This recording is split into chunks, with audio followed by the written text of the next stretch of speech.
కలిపారా సామంతులై కప్పం కడుతూ ఉంటారు, లేదా మిత్రులై కప్పం కడతారు, కానుకలు ఇస్తారు. సామంత మిత్ర 2 రకాలుగా ఉంటాయి.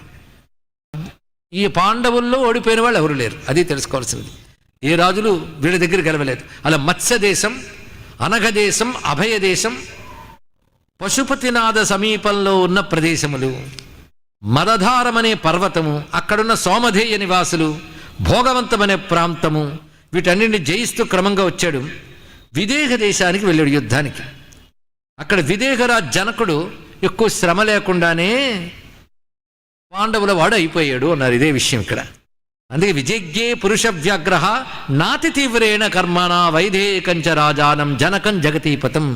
జనకులు అనేది విదేహరాజులకి పరంపరగా వచ్చే పేరు కనుక అప్పటి జనకుడు వీళ్ళకి మిత్రుడయ్యాడు.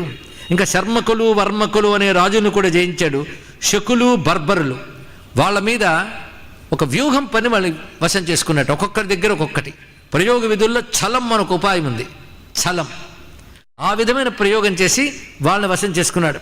అక్కడి నుంచి ఇంద్రపర్వతం అనే ప్రాంతంలో 7 కిరాత రాజ్యాల్ని జయించుకొచ్చాడు. క్రమంగా వస్తూ జరాసంధుడి రాజ్యమైనటువంటి గిరివ్రజ పట్టణానికి చేరుకున్నాడు. వెళ్ళగానే అక్కడున్న సహదేవుడు చక్కగా ఆహ్వానం పలికాడు. కానుకలు ఇచ్చాను, ముందే మీకు చెప్పినట్లుగా నేను మీ వాడిని అని తెలియజేశాడు సహదేవుడు. అక్కడి నుంచి పౌండ్ర దేశానికి వెళ్ళాడు. అక్కడ ఉన్నవాడు పౌండ్రక వాసుదేవుడు. అతన్ని యుద్ధంలో భీమసేనుడు అవలీలగా ఓడించాడు. తర్వాత వాళ్ళు మిత్రులయ్యారు.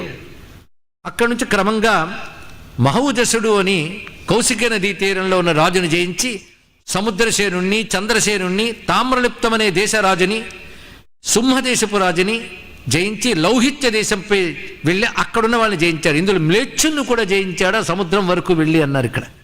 అప్పుడు కూడా మ్లేచ్చులు అనేవాళ్ళు ఉన్నారనమాట. మ్లేచ్ఛ శబ్దం వేదబాహ్యులైన వారికి వర్తిస్తుంది. పాషండులు, మ్లేచ్చులు ఇత్యాదులందరూ కూడా వేదబాహ్యులు, సనాతన ధర్మం నుంచి భ్రష్టులై వెళ్ళిపోయినటువంటి వారు, వారికి సంబంధించిన పదం ఇది.